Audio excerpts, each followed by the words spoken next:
प्रिय भक्तों, भक्ति स्टेटस में आपका स्वागत है। 12 दिसंबर बृहस्पतिवार को हम प्राचीन कथा का वर्णन करते हैं। प्राचीन काल में एक बहुत ही निर्धन ब्राह्मण था। उसके पास कोई भी संतान नहीं थी। वह नित्य पूजा पाठ करता, परंतु उसकी स्त्री बहुत मलिनता के साथ रहती थी। वह न तो स्नान करती, न किसी देवता का पूजन करती थी। प्रातः काल उठते ही सर्वप्रथम भोजन करती, बाद में कोई अन्य कार्य करती थी। ब्राह्मण देवता बहुत दुखी रहते थे। पत्नी को बहुत समझाते, किंतु उसका कोई परिणाम न निकलता। भगवान की अनुकंपा से एक समय उस ब्राह्मण की पत्नी गर्भवती हुई और 10वें महीने एक सुंदर कन्या को जन्म दिया।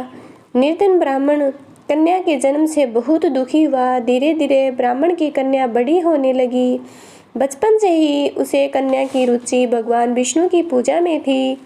प्रातः उठते ही स्नान आदि करके भगवान विष्णु की पूजा करने मंदिर में जाती थी। बृहस्पतिवार को व्रत करके विधिवत पूजा पाठ करती थी। पूजा पाठ के बाद वह पढ़ने के लिए पाठशाला में जाती थी। घर से चलते हुए वह मुट्ठी भर जौ साथ लेकर जाती। पाठशाला के रास्ते में थोड़े थोड़े जौ गिराती जाती। जब वह पाठशाला से घर लौटती तो जौ के वह दाने सोने में बदले हुए मिलते थे। लड़की सभी सोने के दाने बीन लाती थी। एक दिन जब वह सोने के दानों को साफ कर रही थी तो उसकी माँ ने कहा, बेटी, सोने के दाने साफ करने के लिए सोने का सूप भी होना चाहिए। अगले दिन बृहस्पतिवार था। उसने भगवान बृहस्पति देव की पूजा करते हुए प्रार्थना की कि हे भगवान, यदि मैंने आपका व्रत विधिवत किया हो तो मुझे सोने का सूप दे दो। भगवान बृहस्पति देव ने उसकी मनोकामनाएं पूरी करने का वचन दिया। पाठशाला से लौटते समय उसे रास्ते में सोने का सूप पड़ा हुआ मिला। घर लौटकर सोने का सूप अपनी माँ को दिखाकर वह सोने के दाने में साफ करने लगी। उसी दिन नगर का राजकुमार उसके घर के पास से गुजरा। उस सुंदर लड़की को सोने के सूप में जो साफ करते हुए देख राजकुमार उस पर मोहित हो गया।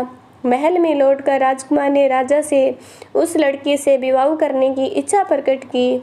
तो राजा ने ब्राह्मण को महल में बुलाकर राजकुमार से उसकी लड़की के विवाह की बात कही।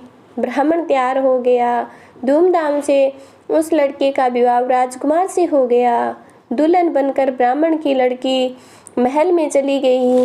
लड़की के चले जाने के बाद ब्राह्मण है जो फिर निर्धन हो गया। उसे कई कई दिन भोजन भी नहीं मिलता था। बहुत दुखी होकर ब्राह्मण एक दिन अपनी लड़की के पास गया। अपने पिता से निर्धनता का समाचार सुनकर उसे बहुत सारा धन देकर पिता को विदा कर दिया। उस दिन धन से ब्राह्मण के कुछ दिन तो आराम से गुजर गए, लेकिन जल्दी ही फिर भूखों मरने की हालात में हो गए। ब्राह्मण अपनी लड़की से धन लेने के लिए फिर महल में पहुंचा। लड़की ने पिता की बुरी हालात देखकर कहा, पिताजी, आप कब तक मुझसे धन लेकर जीवन यापन करेंगे? आप तो ऐसा कोई उपाय क्यों नहीं करते जिससे आपका घर धन संपत्ति से भर जाए? ब्राह्मण ने उसका फुहड़पन नष्ट हो, घर की निर्धनता भी दूर हो जाए। तब कुछ सोचकर लड़की ने पिता से कहा, पिताजी, आप कुछ दिनों के लिए माँ को मेरे पास छोड़ जाओ। तब कुछ सोचकर लड़की के पास महल में छोड़ आया। लड़की ने अपनी माँ से कहा, माँ, तुम कल प्रातः काल उठकर स्नान आदि करके भगवान बृहस्पति देव विष्णु जी की पूजा अवश्य करना। पूजा करने से तुम्हारी निर्धनता गरीबी अवश्य दूर हो जाएगी। लेकिन उसकी माँ ने उसकी कोई बात नहीं मानी। तब क्रोधित होकर लड़की ने अपनी माँ को एक कक्ष में बंद कर दिया। सूर्योदय के समय माँ को उठाकर जबरदस्ती से उसे स्नान करवाया और फिर मंदिर में ले जाकर भगवान बृहस्पति देव की पूजा कराई। कुछ दिनों तक ऐसा करने से माँ की बुद्धि में परिवर्तन हुआ और वह समय बृहस्पतिवार का व्रत रखने लगी। उसके व्रत रखने से ब्राह्मण के घर में भगवान विष्णु की अनुकंपा से धन की वर्षा होने लगी। दोनों पति पत्नी धन संपत्ति पाकर आनंद पूर्वक जीवन यापन करने लगे। विष्णु धाम को भी चले गए।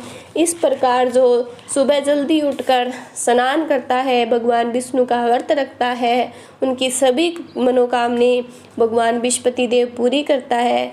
अगर मेरी आपको कथा अच्छी लगी है तो मेरे चैनल को आप सब्सक्राइब करो, क्योंकि इस चैनल पर हर रोज़ आपको ऐसी कथा देखने को मिलेगी।